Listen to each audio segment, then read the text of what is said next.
Middle east में चल रहे तनाव के बीच भारत और अमेरिका के बीच हुई एक अहम बातचीत ने अंतर्राष्ट्रीय राजनीति में नया संकेत दिया है। अमेरिकी राष्ट्रपति डोनाल्ड ट्रंप और भारत के प्रधानमंत्री नरेंद्र मोदी के बीच फोन पर हुई यह चर्चा सिर्फ औपचारिक बातचीत नहीं थी, बल्कि यह उस गंभीर स्थिति को दर्शाती है जिसमें पूरी दुनिया इस समय खड़ी है। खास तौर पर स्ट्रेट ऑफ हॉर्मूज को लेकर दोनों नेताओं की चिंता इस बात का संकेत है कि यह संकट अब वैश्विक स्तर पर कितना बड़ा असर डाल सकता है। यह बातचीत ऐसे समय में हुई है जब ईरान और इजरायल के बीच संघर्ष लगातार बढ़ रहा है और अमेरिका भी इसमें सक्रिय भूमिका निभा रहा है। इस पूरे संकट ने न केवल क्षेत्रीय शांति को खतरे में डाला है, बल्कि वैश्विक ऊर्जा सप्लाई और व्यापार पर भी गहरा असर डालना शुरू कर दिया है। ऐसे में भारत जैसे बड़े ऊर्जा आयातक देश के लिए यह स्थिति बेहद संवेदनशील होती जाती है। अमेरिका के भारत में राजदूत सर्गियो गोर ने इस बातचीत की जानकारी देते हुए यह बताया कि दोनों नेताओं के बीच मिडिल ईस्ट की मौजूदा स्थिति पर विस्तार से चर्चा हुई, खास तौर पर हॉर्मूज स्ट्रेट को लेकर और उसे खुला और सुरक्षित बनाए रखने पर दोनों ने जोर दिया। ये कोई साधारण मुद्दा नहीं है, क्योंकि दुनिया के कुल तेल व्यापार का एक बड़ा हिस्सा इसी रास्ते से गुजरता है। अगर इस जलमार्ग को समझें तो स्ट्रेट ऑफ हॉर्मूज फारस की खाड़ी को अरब सागर से जोड़ता है और यह दुनिया का सबसे व्यस्त तेल मार्ग माना जाता है। भारत, चीन, जापान, यूरोप के कई देशों के लिए तेल और गैस की सप्लाई का बड़ा हिस्सा इसी रास्ते से आता है। ऐसे में अगर यहां किसी तरह की रुकावट आती है तो इसका असर सीधे पेट्रोल डीजल की कीमतों, पूरी अर्थव्यवस्था पर पड़ता है। प्रधानमंत्री नरेंद्र मोदी ने भी इस बातचीत के बाद यह साफ कहा कि भारत इस क्षेत्र में शांति और स्थिरता चाहता है। उन्होंने यह भी जोर दिया कि हॉर्मूज स्ट्रेट का खुला और सुरक्षित रहना पूरी दुनिया के लिए जरूरी है।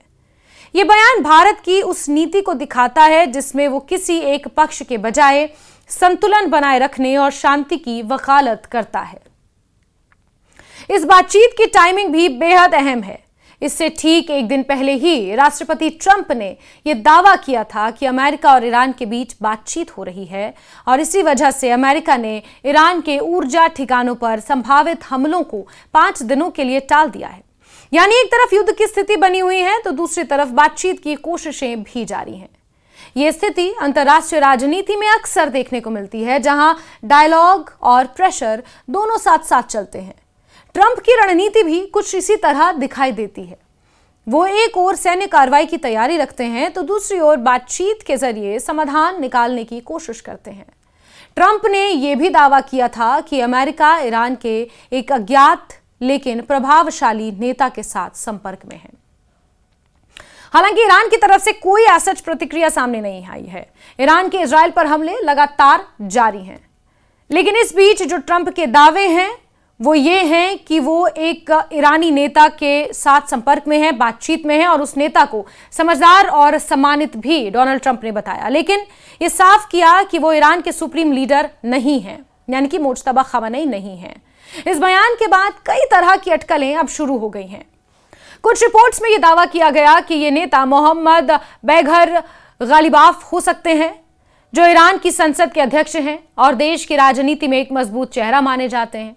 तो वहीं कुछ अन्य रिपोर्ट्स में यह भी कहा गया कि अमेरिका के विशेष दूत स्टीव विटकॉफ और ईरान के विदेश मंत्री अब्बास अरागची के बीच सीधी बातचीत हुई है।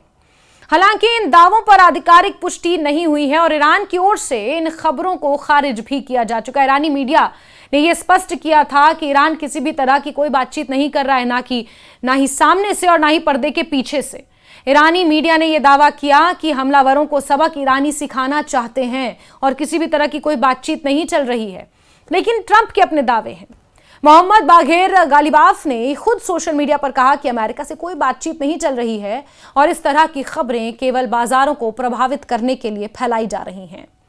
उनका यह बयान इस बात की ओर इशारा करता है कि दोनों देशों के बीच जानकारी और दावों को लेकर काफी विरोधाभास है। इस पूरे घटनाक्रम में भारत की भूमिका भी दिलचस्प है। भारत ना तो इस संघर्ष का हिस्सा है और ना ही किसी एक पक्ष के साथ खुलकर खड़ा है, लेकिन इसके बावजूद भारत इस संकट से सीधे प्रभावित हो सकता है, खासकर ऊर्जा के क्षेत्र में। यही वजह है कि प्रधानमंत्री मोदी ने ट्रंप के साथ बातचीत में इस मुद्दे को प्राथमिकता दी। भारत की अर्थव्यवस्था का एक बड़ा हिस्सा आयातित तेल और गैस पर निर्भर करता है, यानी कि हम 80 to 85% ऑफ ऑयल और गैस इंपोर्ट करते हैं। अगर मिडिल ईस्ट में स्थिति और बिगड़ती है या हॉर्मूज जल डमरूमध्य यानी कि स्ट्रेट ऑफ हॉर्मूज बंद होता है तो भारत को भारी आर्थिक झटका लग सकता है।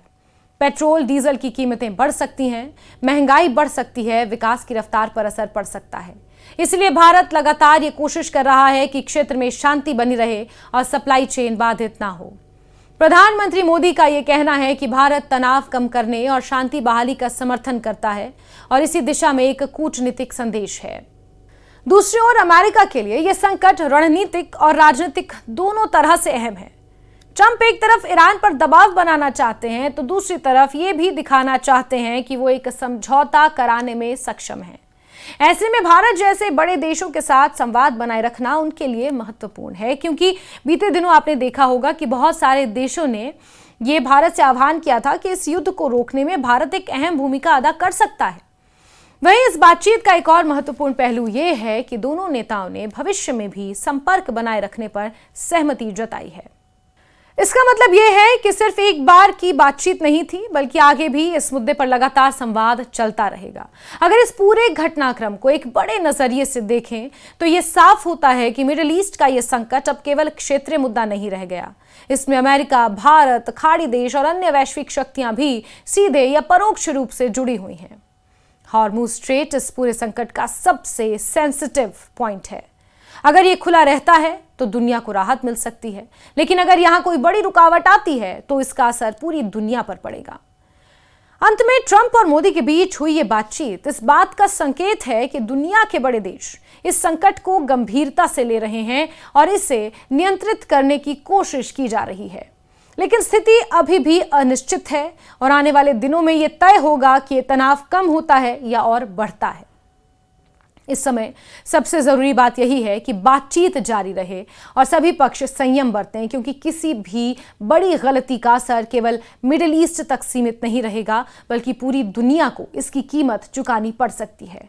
हालांकि ट्रंप ये दावा कर रहे हैं कि 15 सूत्रीय योजना पर बातचीत जारी है और ऐसे में ईरान की तरफ से किसी तरह की कोई आधिकारिक स्टेटमेंट नहीं आई है।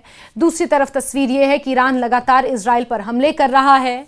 चौथी तस्वीर ये है कि राष्ट्रपति डोनाल्ड ट्रंप ने अपनी सबसे सक्षम फोर्सेस माने जाने वाली सेना की टुकड़ी को जमीनी ऑपरेशन के लिए उतार दिया है। हालांकि किसी भी जमीनी ऑपरेशन से फिलहाल इनकार किया गया है।